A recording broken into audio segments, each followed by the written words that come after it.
Hi ಎಲ್ಲರಿಗೂ ನಮಸ್ಕಾರ. ಸುಶಿಮನೆ ಅಡುಗೆ ಚಾನಲ್ಗೆ ವೆಲ್ಕಮ್. ನಾವಿವತ್ತು ಕಲ್ಲಂಗಡಿ ಹಣ್ಣಿನ ಸಿಪ್ಪೆಯಿಂದ ಟೂಟಿ ಫ್ರೂಟಿನ ಈ ರೀತಿ ಕಲರ್ಫುಲ್ ಆಗಿ ಹೇಗೆ ಮಾಡೋದು ಅಂತ ನೋಡ್ಕೊಬರೋಣ. ಯಾವುದೇ ರೀತಿ ಕಲರ್ನ ಯೂಸ್ ಮಾಡ್ದಲೇ ಈ ರೀತಿ ಟೂಟಿ ಫ್ರೂಟಿನ ಹೇಗೆ ಮಾಡೋದು ಅಂತ ನೋಡ್ಕೊಬರೋಣ. ಅದಕ್ಕೂ ಮೊದಲು ನೀವು ನಮ್ಮ ಚಾನಲ್ನ ಫಸ್ಟ್ ಟೈಮ್ ನೋಡ್ತಾ ಇದ್ರೆ ದಯವಿಟ್ಟು ಸಬ್ಸ್ಕ್ರೈಬ್ ಮಾಡ್ಕೊಳ್ಳಿ, ಹಾಗೆ ಪಕ್ಕದಲ್ಲಿರುವಂಥ ಬೆಲ್ ಐಕನ್ನ ಪ್ರೆಸ್ ಮಾಡಿ. ಮುಂದೆ ಯಾವುದೇ ವಿಡಿಯೋ ಅಪ್ಲೋಡ್ ಮಾಡಿದ್ರು ಕೂಡ ನಿಮಗೆ ಮೊದಲು ನೋಟಿಫಿಕೇಶನ್ ಬರುತ್ತೆ. ಹಾಗಿದ್ರೆ ಹೇಗೆ ಮಾಡೋದು ಅಂತ ನೋಡ್ಕೊಬರೋಣ. ಮೊದಲು ನಾವಿಲ್ಲಿ ಕಲ್ಲಂಗಡಿ ಹಣ್ಣನ್ನು ತಿಂದ್ಬಿಟ್ಟು ಇದು ಸಿಪ್ಪೆ ಇರುತ್ತಲ್ಲ ಇದನ್ನ ಮಾತ್ರ ನಾವು ತೆಕ್ಕೊಳ್ಬೇಕಾಗುತ್ತೆ. ಇಲ್ಲಿ ಮೇಲ್ಗಡೆ ಇರುವಂತಹ ಕಲ್ಲಂಗಡಿ ಹಣ್ಣನ್ನು ನಾವು ಈ ರೀತಿ ನೀಟಾಗಿ ತೆಕ್ಕೊಳ್ಬೇಕಾಗುತ್ತೆ. ಈ ರೀತಿ ಮೇಲ್ಗಡೆ ಇರೋದನ್ನೆಲ್ಲ ಹಾಗೆ ಬಿಟ್ರೆ ನಿಮಗೆ ಟೂಟಿ ಫ್ರೂಟಿ ತುಂಬಾ ಮೆತ್ತಗೆ ಅನ್ಸುತ್ತೆ. ಟೂಟಿ ಫ್ರೂಟಿ ಹೇಗಿರುತ್ತೆ ಅಂತ ನಿಮಗೂ ಗೊತ್ತಲ್ವಾ. ಸೊ ಹೀಗೆ ಮೇಲ್ಗಡೆ ಇರುವಂತ ಸಿಪ್ಪೆನೂ ಕೂಡ ನಾವು ನೀಟಾಗಿ ತೆಕ್ಕೊಳ್ಬೇಕಾಗುತ್ತೆ. ಈ ರೀತಿ ತುಂಬಾ ಗಟ್ಟಿ ಇರುತ್ತೆ, ಹುಷಾರಾಗಿ ನೋಡಿ ತೆಕ್ಕೊಳ್ಬೇಕಾಗುತ್ತೆ. ಬಿಳಿ ಪದಾರ್ಥ ಇರುತ್ತಲ್ಲ ಅದನ್ನ ಮಾತ್ರ ನಾವು ಟೂಟಿ ಫ್ರೂಟಿಗೆ ಬಳಸಬೇಕಾಗುತ್ತೆ. ಈ ರೀತಿ ಮೇಲ್ಗಡೆ ಇರುವಂತ ಸಿಪ್ಪೆ ಆಗ್ಲಿ ಅಥವಾ ಕಲ್ಲಂಗಡಿ ಹಣ್ಣಿಂದಾಗ್ಲಿ ನಾವು ನೀಟಾಗಿ ತೆಗೆದಿಟ್ಕೊಳ್ಬೇಕಾಗುತ್ತೆ. ಈಗ ನೋಡಿ ನಾನು ನಿಮಗೆ ತೋರಿಸ್ತಾ ಇದ್ದೀನಿ ಈ ರೀತಿ. ಈಗ ಉಳಿದಿರೋವಂಥದ್ದನ್ನು ಕೂಡ ನೀಟಾಗಿ ನಾವು ಸಿಪ್ಪೆ ಎಲ್ಲ ತೆಗೆದಿಟ್ಕೊಂಡು ಇಟ್ಕೊಂಡಿದ್ದೀನಿ. ಇದನ್ನ ನಾನು ಹೇಗೆ ಕಟ್ ಮಾಡೋದು ಅಂತ ತೋರಿಸ್ತೀನಿ ನೋಡಿ. ಈ ರೀತಿ ತೆಗೆದಿಟ್ಕೊಂಡಿದ್ದೀನಿ. ಇದನ್ನ ಇವಾಗ ಸೈಡಲ್ಲಿ ಇಟ್ಕೊಂಡು ಒಂದು ಯಾವ ರೀತಿ ಕಟ್ ಮಾಡೋದು ಅಂತ ನಾನು ನಿಮಗೆ ತೋರಿಸ್ತೀನಿ. ಒಂದೇ ಸಮವಾಗಿ ಇದನ್ನ ನೀವು ಕಟ್ ಮಾಡ್ಕೊಳ್ಬೇಕಾಗುತ್ತೆ. ಟೂಟಿ ಫ್ರೂಟಿ ಯಾವ ಸೈಜಲ್ಲಿ ಇರುತ್ತೆ ಅಂತ ಗೊತ್ತಲ್ಲ, ಅದೇ ಸೈಜಲ್ಲಿ ನಾವು ಕಟ್ ಮಾಡ್ಕೊಳ್ಬೇಕಾಗುತ್ತೆ. ತುಂಬಾ ದಪ್ಪನೂ ಬೇಡ ಅಥವಾ ತುಂಬಾ ಸಣ್ಣದಾಗೂ ಬೇಡ, ಮೀಡಿಯಂ ಸೈಜಲ್ಲಿ ನಾವು ಇದನ್ನ ಕಟ್ ಮಾಡ್ಕೊಳ್ಬೇಕಾಗುತ್ತೆ. ನೋಡಿ ತೋರಿಸ್ತಾ ಇದ್ದೀನಿ.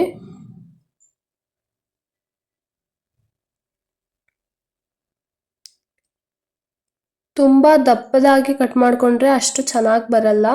ಅದಕ್ಕೋಸ್ಕರ ಮೀಡಿಯಂ ಸೈಜಲ್ಲೇ ನಾವು ಈ ರೀತಿ ಕಟ್ ಮಾಡ್ಕೊಳ್ಬೇಕಾಗುತ್ತೆ. ನೋಡಿ ಈ ರೀತಿ. ಇದೇ ರೀತಿ ಉಳಿದಿರುವಂಥದ್ದು ಕೂಡ ನೀಟಾಗಿ ಒಂದೇ ಸಮವಾಗಿ ಕಟ್ ಮಾಡ್ಕೊಳ್ಳೋಣ.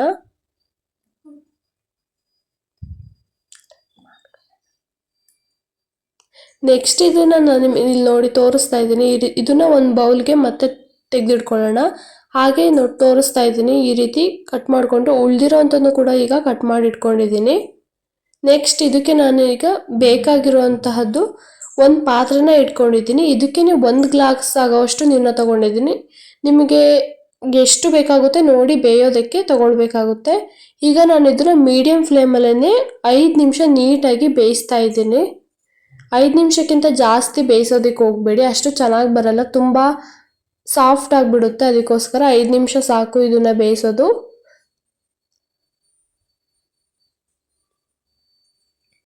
ನೋಡಿ ಈಗ 5 ನಿಮಿಷ ಆಗಿದೆ. ಯಾವ ರೀತಿ ಬೆಂದಿದೆ ಅಂತ ತೋರಿಸ್ತಾ ಇದ್ದೀನಿ. ಇವಾಗ 5 ನಿಮಿಷ ಆಗಿದೆ. ನೆಕ್ಸ್ಟ್ ಇದನ್ನ ನಾವು ಟ್ರಾನ್ಸ್ಫರ್ ಮಾಡ್ಕೊಳ್ತಾ ಇದ್ದೀನಿ ನೀರನ್ನ ತೆಕ್ಕೊಂಡು. ಇದಕ್ಕೆ ನಾನು ಅದೇ ಪಾತ್ರೆನ ಇಟ್ಟು 1/4 ಕಪ್ ಆಗೋವಷ್ಟು ನಾನಿಲ್ಲಿ ಸಕ್ಕರೆನ ತಗೊಂಡಿದ್ದೀನಿ. ನೆಕ್ಸ್ಟ್ ಇದಕ್ಕೆ ನಾನಿಲ್ಲಿ 1 ಕಪ್ ಆಗೋವಷ್ಟು ಅದೇ ಕಪ್ ಅಳತೆಯಲ್ಲಿ 1 ಕಪ್ ಆಗೋವಷ್ಟು ನೀರನ್ನ ತಗೊಂಡು ಹಾಕೊಳ್ತಾ ಇದ್ದೀನಿ. ನೆಕ್ಸ್ಟ್ ಇದನ್ನ ನಾವು ಯಾವುದೇ ರೀತಿ ಪಾಕ ಮಾಡ್ಕೊಳ್ದೇನೆ ಸಕ್ಕರೆ ಕರಗೋವರೆಗೂ ಮಾತ್ರ ನಾವು ಇದನ್ನ ಮಿಕ್ಸ್ ಮಾಡ್ಕೊಳ್ಬೇಕಾಗುತ್ತೆ.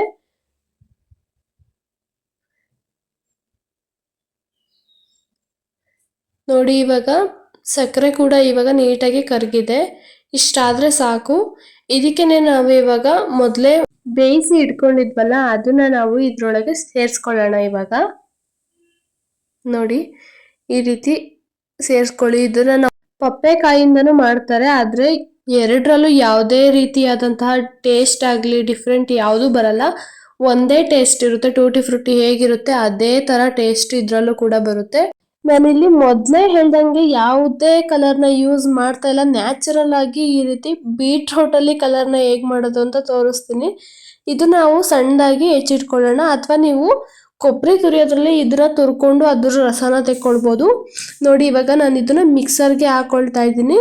ಇದಕ್ಕೇನೆ ಸ್ವಲ್ಪ ನೀರು ಹಾಕೊಂಡು ಮಿಕ್ಸರ್ ಮಾಡಿ ಇಟ್ಕೊಳ್ತಾ ಇದ್ದೀನಿ. ನೆಕ್ಸ್ಟ್ ಇಲ್ಲಿ ಇವಾಗ ಇದು ಒಂದು ಬೌಲಲ್ಲಿ ತೆಗೆದಿಟ್ಕೊಂಡು ಇದನ್ನ ನಾನು 3 ಬೌಲಲ್ಲಿ ತೆಗೆದಿಟ್ಕೊಳ್ತಾ ಇದ್ದೀನಿ. ಇದಕ್ಕೆ ನಾನು 3 ಕಲರಲ್ಲಿ ಮಾಡ್ತಾ ಇರೋದ್ರಿಂದ 3 ಬೌಲ್ಗೆ ನಾನು ಇದನ್ನ ತೆಗೆದಿಟ್ಕೊಳ್ತಾ ಇದ್ದೀನಿ.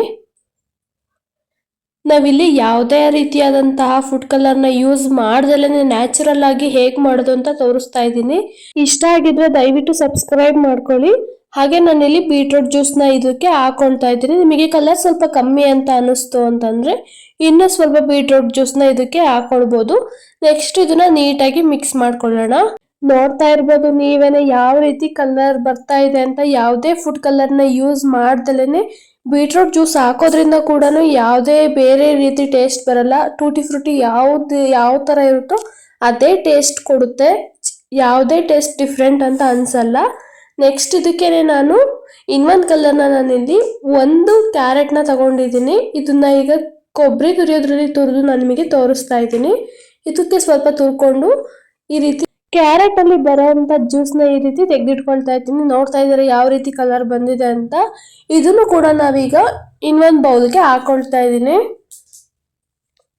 ನಿಮಗೆ ಯಾವುದೇ ರೀತಿ ಟೇಸ್ಟ್ ಆಗಲಿ ಡಿಫ್ರೆಂಟ್ ಅನ್ಸಲ್ಲ ಅಥವಾ ಕಲರ್ ಕೂಡ ಅದೇ ರೀತಿ ಬರುತ್ತೆ. ಇದು ಆರೆಂಜ್ ಕಲರ್ ಮತ್ತೆ ಹಾಗೆ ರೆಡ್ ಕಲರ್. ನಾನಿಲ್ಲಿ ನಿಮಗೆ ಗ್ರೀನ್ ಕಲರ್ ಬೇಕು ಅಂತ ಅನ್ಸಿದ್ರೆ ಪಾಲಕ್ ಸೊಪ್ಪು ನಾವು ಸ್ವಲ್ಪ ಬಿಸಿ ಮಾಡ್ಕೊಂಡು ಅದನ್ನ ಮಿಕ್ಸರ್ಗೆ ಹಾಕೊಂಡು ಅದ್ರ ರಸನ ತೆಗೆದು ಹಾಕೊಳ್ಬೋದು. ಅದು ಕೂಡ ಯಾವುದೇ ಡಿಫ್ರೆಂಟ್ ಅಂತ ಅನ್ಸಲ್ಲ. ಇದು ನೋಡಿ ಇವಾಗ ಮಿಕ್ಸ್ ಮಾಡ್ಕೊಳ್ತಾ ಇದ್ದೀನಿ. ನೀವೇ ನೋಡ್ತಾ ಇದ್ದೀರಾ ಯಾವ ರೀತಿ ಕಲರ್ ಬಂದಿದೆ ಅಂತ.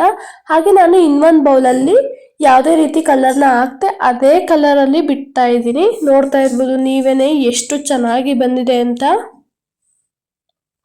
ಇದು ಕೂಡ ನಿಮಗಿದು ಸ್ವಲ್ಪ ಕಲರ್ ಕಮ್ಮಿ ಅಂತ ಅನ್ಸುತ್ತೆ ಇನ್ನೂ ಸ್ವಲ್ಪ ಬೀಟ್ರೂಟ್ ಜ್ಯೂಸ್ನ ನಾವು ಯಾವುದೇ ನೀರು ಹಾಕೊಳ್ದೇನೆ ಈ ರೀತಿ ಮಾಡ್ಕೊಳ್ಬೋದು.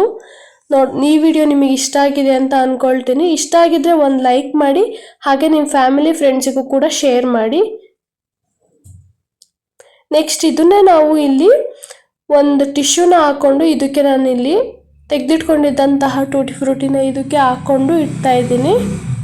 ಇದನ್ನ ನಾವು ಓವರ್ ನೈಟ್ ಫ್ಯಾನ್ ಗಾಳಿನಲ್ಲೇ ಇದನ್ನ ಆರಿಸ್ಕೊಳ್ಬೇಕಾಗುತ್ತೆ. ಯಾವುದೇ ರೀತಿ ಬಿಸಿಲಲ್ಲಿ ಒಣಗಿಸೋದಿಕ್ಕೆ ಹೋಗಬೇಡಿ. ಈ ರೀತಿ ನೋಡಿ ಹಾಕೊಂಡು ನಾವು ಫ್ಯಾನಲ್ಲೇ ಒಣಗಿಸ್ಕೊಳ್ಬೇಕಾಗುತ್ತೆ. ಇದನ್ನ ಓವರ್ ನೈಟ್ ನಾನು ಇಡ್ತಾ ಇದ್ದೀನಿ. ಅದಾದ್ಮೇಲೆ ಹೇಗಿರುತ್ತೆ ಅಂತ ನಾನು ನಿಮಗೆ ತೋರಿಸ್ತಾ ಇದ್ದೀನಿ. ನೋಡಿ ಯಾವುದೇ ರೀತಿ ಡಿಫ್ರೆಂಟ್ ಅಂತ ಅನಿಸ್ತಾ ಇಲ್ಲ ನಿಮಗೆ. ಟೂಟಿ ಫ್ರೂಟಿ ಥರನೇ ಎಷ್ಟು ಚೆನ್ನಾಗಿ ಕಾಣಿಸ್ತಾ ಇದೆ, ಹಾಗೆ ಅದೇ ಟೇಸ್ಟ್ ಕೂಡ ಕೊಡುತ್ತೆ. ಟಿಶ್ಯೂ ಪೇಪರ್ ಇಲ್ಲ ಅಂತಂದರೆ ನೀವು ಒಂದು ಕಾಟನ್ ಬಟ್ಟೆ ಕೂಡ ಹಾಕ್ಕೊಂಡು ಇದನ್ನು ಓವರ್ ನೈಟ್ ಫ್ಯಾನ್ ಗಾಳಿನೇ ಒಣಗಿಸ್ಕೊಳ್ಬೋದು. ಈಗ ನಾನಿಲ್ಲಿ ಒಂದು ಕಪ್ಗೆ ತೆಗೆದಿಟ್ಕೊಳ್ತಾ ಇದ್ದೀನಿ. ಈ ಟೂಟಿ ಫ್ರೂಟಿನ ನೀವು ಕೇಕು ಅಥವಾ ಐಸ್ ಕ್ರೀಮ್ಗೂ ಕೂಡ ಹಾಕೊಂಡು ಸರ್ವ್ ಮಾಡ್ಕೊಳ್ಬೋದು. ಚಿಕ್ಕ ಮಕ್ಳಿಗಂತೂ ತುಂಬಾನೇ ಇಷ್ಟ ಆಗುತ್ತೆ. ಈ ರೀತಿ ನೋಡಿ ನ್ಯಾಚುರಲ್ ಆಗಿ ಯಾವುದೇ ಕಲರ್ನ ಯೂಸ್ ಮಾಡ್ದಲೇ ಎಷ್ಟು ಚೆನ್ನಾಗಿ ಟೂಟಿ ಫ್ರೂಟಿ ಬಂದಿದೆ ಅಂತ. ಇದನ್ನ ನಾವು ಪಪ್ಪೆಕಾಯಿಂದನೂ ಕೂಡ ಮಾಡ್ಕೊಳ್ಬೋದು. ಅದಕ್ಕೂ ಇದಕ್ಕೂ ಯಾವುದೇ ರೀತಿಯಾದಂತಹ ಟೇಸ್ಟ್ ಡಿಫ್ರೆಂಟ್ ಅಂತ ಅನ್ಸಲ್ಲ. ಇಷ್ಟ ಆಗಿದ್ರೆ ನೀವು ಕೂಡ ಒಂದ್ಸತಿ ಟ್ರೈ ಮಾಡಿ, ಹೇಗೆ ಬಂದಿತ್ತು ಅಂತ ಕಮೆಂಟ್ ಮಾಡಿ. Thank you for watching.